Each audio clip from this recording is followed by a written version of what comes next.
Hello বন্ধুরা, কেমন আছো? আজকে শুক্রবার আমি একটু যাচ্ছি বিরাটিতে।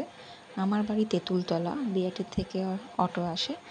যাচ্ছি আমি তেঁতুলতলা স্ট্যান্ড থেকে বিরাটি। বিরাটি যাচ্ছি একটা দোকানে। আমার 2 মেয়ে, যমজ মেয়ে। তো তাদের জন্য আমি আসন বানাবো তাই। সামনে তো অন্নপ্রাশন, তো দুজনকে তো আর আলাদা আলাদা দিলে হয় না।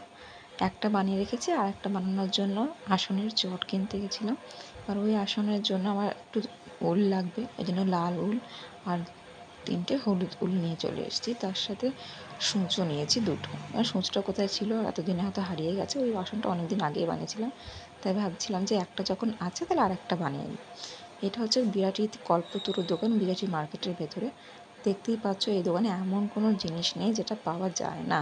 এখানে হচ্ছে যেমন জিনিসের ভিড় সেরকম। তারপরে গেলাম ফুচকা দোকানে।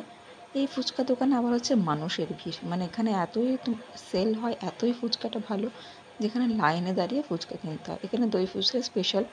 তোমাদেরকে 4টা লিখে দিলাম, কেউ যদি বিরাটি এসে খেতে চাও খেতে পারো। তারপরে ফুচকা নিয়ে চলে এলাম বাড়ি।